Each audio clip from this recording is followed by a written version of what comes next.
tulowolereza tulowooza nti ensi nti bweri amaaso gatume wala ngana kujja tugoolekeza bwe tukuwa tulijja wala akanyomero byolaba byendaba mu evening drive ne luboche okutuusibwako peyinaide n'obulezi obusookerwako okuweeza obulome bulezi obuli ku mutindo ogw'waigulu obwa medworld pharma africa limited. Peyinaide yakakasibwa ekitongole ky'ebyobulezi kya uganda ki national drug authority. Kale tweyanziza nnyo gwe atuwuliriza ku Nabasa Radio weewaawo tutuuse mu kaseera kafaako kuwumbawumba program eno naye nga banafa ba Pain Aid be basobodde okuba nga batuusaako akadde kano ne Genacof eddagala kati omugezi yenna lyateekeddwa okuba nga akolesa omubiri bw'aba awulira nga gusowotose amaanyi gakuweddeko owulira obulumi genda ku pharmacy oba drug shop obasabe Pain Aid ojja kulabawo enjawulo. Uganda olwaleero eri ku nsi ezimu mu Africa abantu bangi gye batunuliza amaaso nga eggwanga erijjuddemu enguzi. Kino tetujja kwerimba nti twebuzaabuza, tetujja na kukiyita ku mabbali wabula kituufu kubanga tulina obujulizi ku bye tuwulira bye twerabiddeko n'amaaso mu bikolwa byabyo. Twala ekyokulabirako ng'ensimbi ezize zibulankanizibwa mu ggwanika ly'eggwanga, ensimbi ezize zibeera mu scandals nga bawulira ababaka bafe abamu aba parliament nti mu kaseera kano bali mu komera. Tuwekuwa ekyokulabirako nga bannaffe bozo bawulira ababaka ba parliament bwe bakubagana empawa ku ssente ze baagala okuwa bannaffe aba Rockie Construction Company. Twala ekyokulabirako ku ssente za NSSF ez'omuwa omusolo, essente z'omukozi ze yasevinga zimuyambe mu bukadde bwe ebyazituukako byonna mwajja mu biwulira. Twala ekyokulabirako essente ezisindikibwa mu madistrict ag'enjawulo era tuzze tuwulira ekitongole ekikwatagana n'ebyokulwanisa enguzi okuva mu office ya president ekya anti-corruption unit nga kikwata abantu mu bitundu ebyenjawulo mu madistrict ag'enjawulo ng'abamu babaweereza ssente zino nga zakola mirimu nguudo mu bitundu eyo gye muli, abamu nga babaweereza ssente za kuyamba ku malwaliro, abamu mu kaseera kano mu bitundu byammwe eddagala mu malwaliro tewali naye nga gavumenti mu bajeti yaayo ebalirira ssente zino era ne ziweerezebwa zigende zikole omulimu gwazo gwe ziteekeddwa okuba nga zikola. Ampuliriza ensonga eruma bannayuganda mu kaseera kano y'ensonga ya service delivery. Okuba nti mu malwaliro omuntu atutte omulwadde we ng'embeera egaanye, waliwo amalwaliro ng'aga rifaro, amalwaliro amanene ng'owadde otawaanye n'omulwadde omusawo gy'ali n'agamba nti obulwadde bw'omuntu ono tetukyabusobola wano, katukwongereyo ogende mu rifaro. Wootuukira okuva eno akasente kaba kakuweddeko, n'otuuka ate mu ddwaliro ne bagamba nti tewali ddagala. Naye nga mu bajeti y'eggwanga essente z'omuwa omusolo zaakolebwa mu allocation nti zirina okugula eddagala mu malwaliro, munnayuganda n'agenda mu ddwaliro nga teri ddagala. Ekintu kino kyonoonye nnyo ekifaanani ky'eggwanga lino mu bannayuganda n'ebweru wa Uganda. Twagala tukkiriziganye nti enguudo zaffe tezisanyusa, n'essente zivaayo ne zijja ziyambe okukola enguudo. Obuli bw'enguzi bukuze nnyo nnyo nnyo. President Museveni bwe yali agenda mu nsiko alina key factors ezamutwala mu nsiko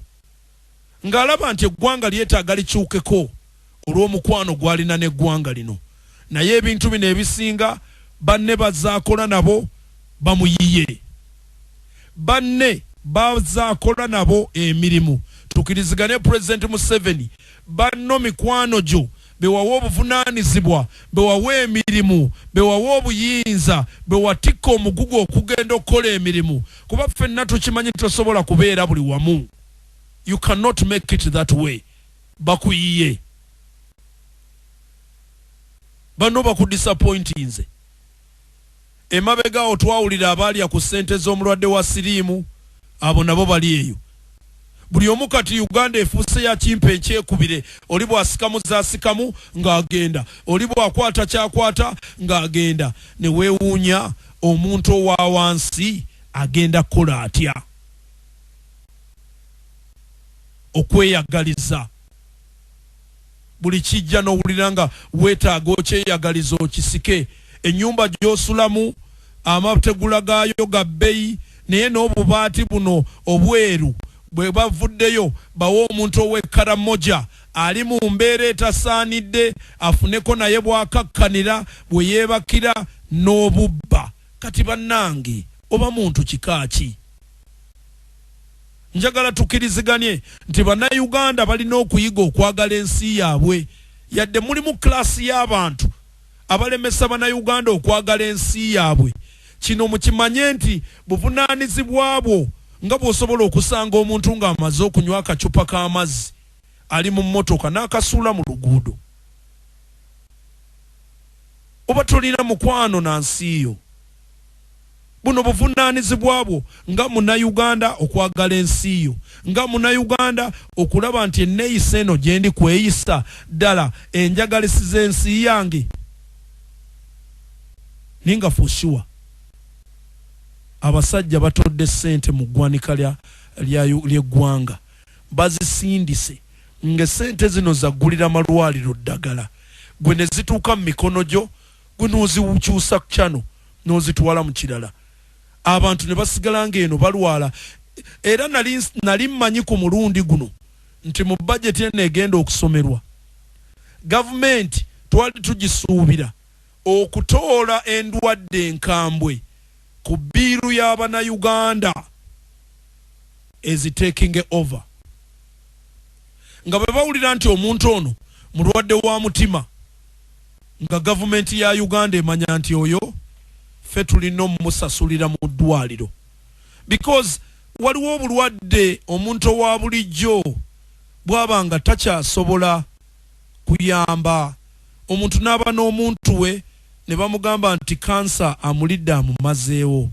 naye mu Cancer Institute beetaaga ssente bwe ziti miliyoni 10 ninga omuntu gwe bali kusaba miliyoni 10 mu ga Katonda mu ggulu olumu asula n'enjala gavumenti yandituyambye mu ndwadde enkambwe nga zino n'emanya nti obwo buvunaanyizibwa bwaffe ng'eggwanga okulabirira abantu baffe bearing in mind nti tulemereddwa okuzimba amalwaliro ag'omutindo ennyo munnayuganda alina endwadde enkambwe gy'ateekeddwa okuba nga agenda munnayuganda ali kuluma obulwadde bwa kibumba obulwadde bw'ensigo talina ssente zino alinnya nnyonyi kugenda India kugenda Nairobi kugenda China kugenda America ajjanjabibwe eddwaliro lino ery'ekika kino tusaba gavumenti eteekewo eddwaliro erisobola okuhandolinga endwadde enkambwe bwe ziti ate bateekemu facilities ebikolesebwa nga nabyo bya mutindo tutaase biliyoni ne biliyoni z'ensimbi abantu bano abeeyita abanene mu gavumenti ze bakolesa okutuula ku nnyonyi okugenda e Bulaaya okujjanjabibwa nabo babajjanjabire mu malwaliro gano kubanga ebyo banoonya e Bulaaya bijja kuba biri mu malwaliro gano munnaffe ali e Buyende ow'omwana eyazimba omutwe ng'obwongo buliko ekizibu nga basaba ssente miliyoni ezisukka 10 ng'ali ku munsondere gavumenti eteekinge over bills zino babenga nabo basobola okujjanjabibwa mu malwaliro gano mu ggwanga lyabwe kubanga nabo bannayuganda basharinga ku national cake